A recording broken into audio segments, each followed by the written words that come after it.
Paano ba ayusin ang sira-sirang relasyon? Wala naman nagsisisi sa simula eh.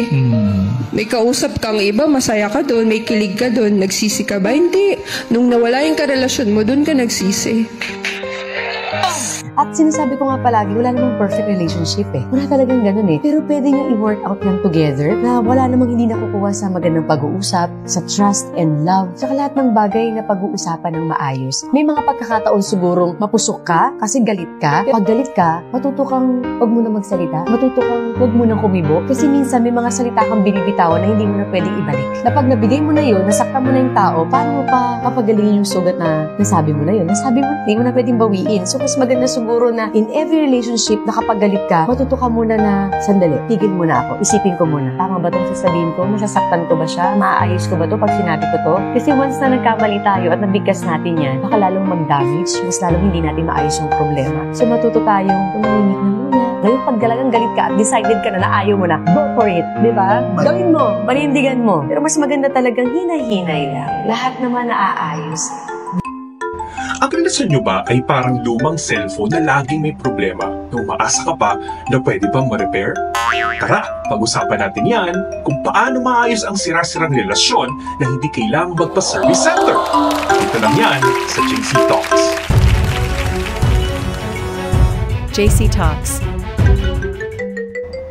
Okay, Bes. Aminin natin, may mga relasyon talaga na kahit na anong gawin mo parang hindi na mabubuo. Ano ba yan?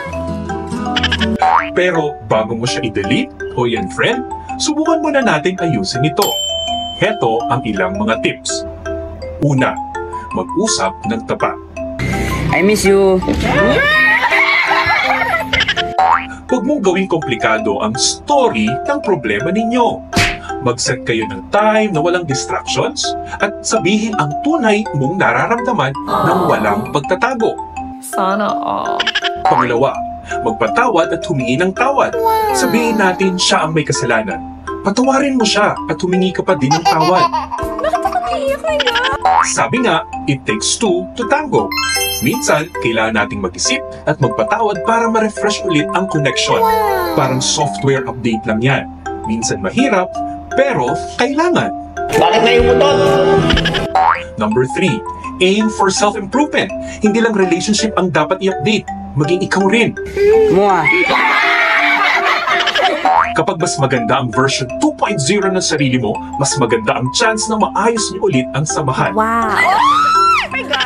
Number 4, maglaan ng quality time. Huwag puro reklamo at away. Minsan, kailangan nyo magsaya, mag-date, kahit simpleng lakad lang sa park o kumain sa inyong favorite restaurant o tungo-tungo spot.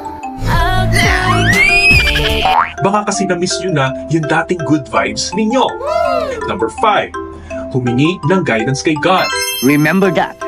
Put it in your mind. Sa gitna ng gulo, andyan si Lord para i-guide tayo. Huwag kalimutang ipanalangin ang relasyon ninyo para maging matibay ang pundasyon. Gaya nga ng sinabi sa atin sa Ephesians chapter 4 verse 32, maging magaan kayo sa isa't isa, magpatawad at puspusang magmahal. Ibig sabihin, mahalaga ang pagpapatawad at pag-unawa para muling mabuo ang nasirang relasyon. Kaya, Bes, kahit parang lumang cellphone na ang relationship ninyo at may sira o lamat na ang screen, may paraan pa para ayusin yan. Huwag agad sumuko. Subukan mong mag-update ng relationship software ninyo. Kasama ang pagpapatawad, tamang komunikasyon, at gabay ng Diyos. Minsan, kailangan lang ng konting repair para bumalik ang dating saya. Mga kapatid, baka may mga other tips o nalalaman o na-experience kayo dyan tungkol sa topic natin about paano ayusin ang sira-sirang relasyon. Please do not forget to share, baka makatulong yan sa lahat ng may pinagdaraanan. Tapos, kung may topic kayo na gusto ninyong pag-usapan, just send it over through the comments. Thank you for watching!